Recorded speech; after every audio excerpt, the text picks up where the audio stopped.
என்னடா இது? டீ சாப்பிடலான்னு வந்து பார்த்தா இங்கே 500 ரூபாய் நோட்டு கிடைக்குது. ஒரு வேளை கடைக்காரரோட நோட்டா இருக்குமா? ஆ, என்ன பண்ணலாம்? எடுக்கலாமா வேணாமா? கடைக்காரன் இல்லாததும் நல்லதா போச்சு. கீழே விழுந்த நோட்டு தானே, நானே இதை எடுத்துக்கிறேன். டா களவாணி பயல, உனக்கு எவ்வளவு தைரியம் இருந்தா நீ இத மாதிரி களவாணித்தனம் பண்ணுவ? டே, நான் உன் பின்னாடி உன்னை ஃபாலோ பண்ணிட்டு தாண்டா வந்துட்டு இருக்கேன். நீ என்கிட்ட இருந்து ஒன்னத்தையும் மறைக்க முடியாது, தெரிஞ்சுக்கோ. அண்ணே, நீங்க எதை பத்தி பேசுறீங்கன்னு எனக்கு ஒன்னும் தெரியலண்ணே. தெளிவா சொல்லுங்கண்ணே. டா கருவையா, சும்மா நடிக்காதடா. எனக்கு தெரியும்டா, இன்னைக்கு உனக்கு பர்த்டே தானே, அதானே நீ புது துணி போட்டுட்டு இருக்க. பாத்தியா நான் எப்படி கண்டுபிடிச்சேன்னு? இதானா மேட்டரு? நான் என்னமோன்னு நினைச்சேனே. டே கருவையா, நம்ம கிராமத்துல ஒருத்தவங்க புது துணி போடுறாங்கன்னா ஒன்னு பண்டிகையா இருக்கணும், இல்ல பர்த்டேவா இருக்கணும். இது கூட எங்களுக்கு தெரியாதா? பாடுறா, இன்னைக்கு உனக்கு பர்த்டே இல்ல, எங்களுக்கு ஏதாச்சும் ட்ரீட் போயிடா. ட்ரீட்டுன்னா என்ன, டீ பண்ணி கேக்குறீங்களா? ஆமாடா கருவையா, பின்ன நாங்க என்ன உங்ககிட்ட டிஃபனா கேட்க முடியும்? நீ ஏன் சின்ன பையன், அவங்ககிட்ட போய் என்ன வாங்கி சாப்பிட முடியும்? எங்களுக்கு டீயும் பண்ணியும் வாங்கி கொடுற, அவ்வளவுதானா மேட்டரு? சரி வாங்கண்ண, நாங்க 3 பேரும் சேர்ந்து நல்லா டீயும் பண்ணும் சாப்பிடலாம். தா பாரு கோபாலு, சாகரு, நீங்க முதல்லயே டீ சாப்பிட்டுட்டு பாக்கி இன்னும் கொடுக்கல. மறுபடியும் டீ கேட்டுட்டு என்கிட்ட வந்தீங்க, நல்லா வதப்படுவீங்க. ஒழுங்கா இங்கிருந்து போயிடுங்க. வாங்கின கடனை கொடுக்க துப்பில்ல. எங்க டீ கடை போட்டாலும் முதல்ல வந்து நின்னுறீங்க. உங்களுக்கெல்லாம் கொஞ்சம் கூட வெக்கமாவே இல்லையா? சும்மா காலங்காத்தால தோணன்னு காத்திட்டு கிடக்காதடா.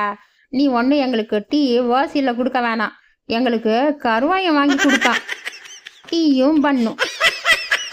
ஏண்டா மிஞ்சி மிஞ்சி ஒரு 100 ரூபாய் கொடுக்க வேண்டியதா இருக்குமா?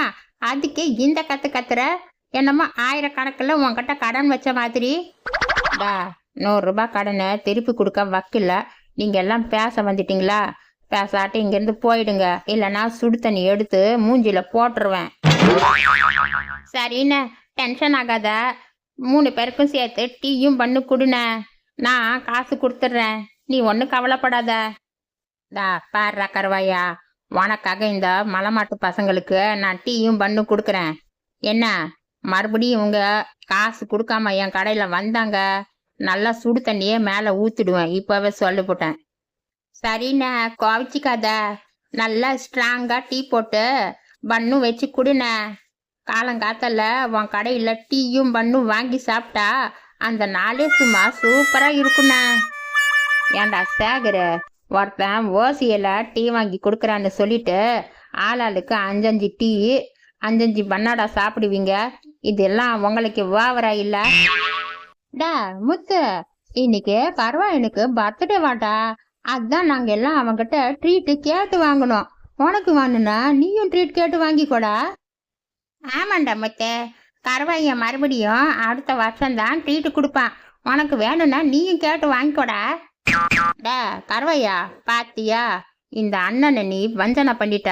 எனக்கும் ட்ரீட் வச்சா என்னடா? ஏன்னா இப்படி காமெடி பண்ற? வான் டீ கடையிலேயே உனக்கு எப்படி நான் ட்ரீட் வைக்க முடியும்? அதனால என்ன, நான் டீக்கும் பண்ணுக்கும் காசு எடுத்துக்கிறேன், அது ட்ரீட் வச்ச மாதிரி ஆயிடும். என்ன கீழே கிடந்த 500 ரூபாய் நோட்டை வச்சு நான் இவங்களுக்கெல்லாம் ட்ரீட் வச்சிட்டு இருக்கேன். ஒருவேளை இந்த முத்தோட நோட்டா இருந்தா நான் மாட்டிக்குவேனே.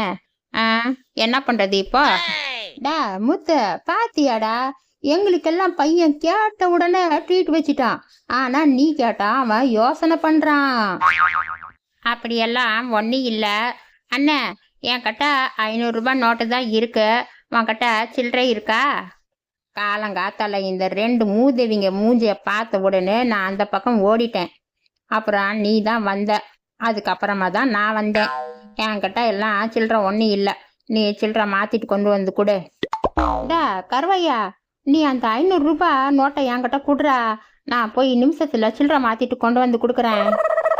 சரிண்ணே, நீ சில்லற மாத்தி கொண்டு வந்து கொடுத்துட்டு மிச்ச சில்லறைய நீயே வச்சிரு, நான் அப்புறமா வாங்கிக்கிறேன். ஆத்தா வேற கோயிலுக்கு வா போலான்னு கூப்பிட்டுச்சு. நான் போகலன்னா ஆத்தா என்னை திட்டும். சரி நான் போயிட்டு வரேன்.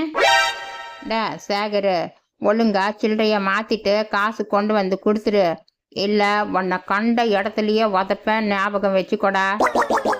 ஆமா, பெருசா 500 கோடி கடன் வாங்கிட்டேன், இந்த நாட்டை விட்டு ஓடி போயிடுவேன் பாரு. இப்பெல்லாம் கோடி கணக்குல பணத்தை கடன் வாங்குறவங்களுக்கு தாண்டா மதிப்பு. எங்களை எல்லாம் யாரா மதிக்கிறா? ஆமாண்டா சேகரு, நாமளும் ஒரு 500 கோடி கடன் வாங்கிட்டு இந்த நாட்டை விட்டு ஓடிட்டா என்னடா? டாய், உங்க மகர கட்டைங்களுக்கு முதல்ல 50 ரூபாவை யாரும் கடன் கொடுக்க மாட்டாங்கடா. போய் முதல்ல சில்லறை மாத்திட்டு வந்து காசை கொடுத்துட்டு கிளம்புங்கடா, பாங்கடா. காலையில நின்றுட்டு கடுப்பு ஏத்திக்கிட்டு.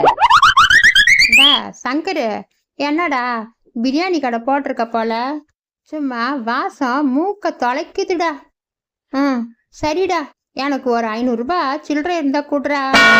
ஏடா, இப்பதான் நான் கடையை திறந்து வச்சேன், அதுக்குள்ள உனக்கு சில்லறை கொடுக்கணுமா?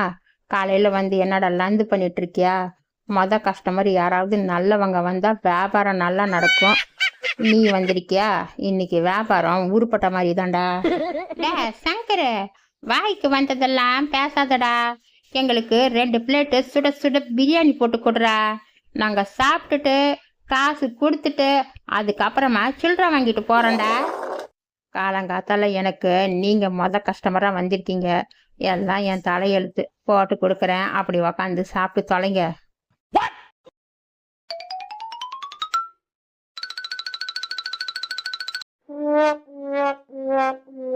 சங்கரு, என்னடா சாப்பாடு இது?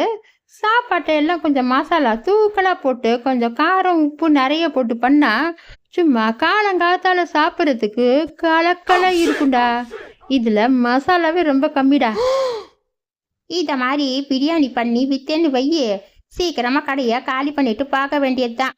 வாங்குற காசுக்கு கொஞ்சம் வர்த்தா பிரியாணி கொடுக்க பாடுறா. சேகரு, சீக்கிரமா பிரியாணிக்கு காசு கொடுத்துட்டு சில்லறை வாங்கிட்டு வாடா. பிரியாணி சாப்பிட்டதுல வயிறு ஒரு மாதிரியா இருக்கு, ஜில்லுன்னு ஒரு கூல்ட்ரிங்க்ஸ் வாங்கி குடிக்கலாம். ஏண்டா, என்னை பார்த்தா உங்க 2 பேருக்கும் கேன பையன்னு லேபிள் எழுதி ஒட்டி இருக்கிற மாதிரி தெரியுதாடா?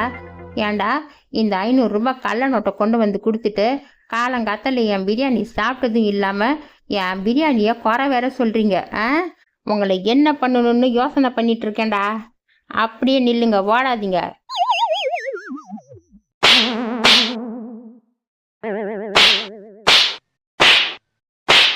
களவாணி பசங்களா, உங்களை எல்லாம் எவ்வளவு அடிச்சாலும் நீங்க எல்லாம் திருந்தவே மாட்டீங்கடா. உங்களை எல்லாம் வச்சுட்டு என்ன பண்றதுன்னு எனக்கே தெரியலடா. உங்களால எனக்கு டெய்லி ஏதோ ஒரு பிரச்சனை வந்துட்டே இருக்குடா. கருவையா, நீ கொடுத்த நோட்டு கள்ள நோட்டு, இந்த ஆளு எங்க 2 பேரையும் போட்டு நல்லா வெளுத்து வாங்கிட்டான்டா. கருவையா, எங்களுக்கு இன்னைக்கு செம்ம பீட்டுடா. உன்னோட இந்த பர்த்டேய நம்ம வாழ்நாள் ஃபுல்லா மறக்கவே மாட்டோம்டா. ஐயோ, என்னென்ன சொல்ற? நான் கொடுத்த நோட்டு கள்ள நோட்டா? ஐயோ ஐயோ, எனக்கு இது தெரியாதே. சரி, எதையும் மனசுல வச்சுக்காதீங்க. அண்ணன், எனக்கு ஒரு 2 பிரியாணி பார்சல் கட்டு, அப்படியே அவங்களுக்கும் 2 பிரியாணி கொடுத்துருந்தேன். இந்தாண்ணா காசு. இவங்க 2 பேரும் இப்பதான் என் பிரியாணியில மசாலா ரொம்ப கம்மியா இருக்கு, கொஞ்சம் டேஸ்டா சமைக்க சொன்னாங்க. இவங்களுக்கு நீ கொடுக்க சொல்றியா?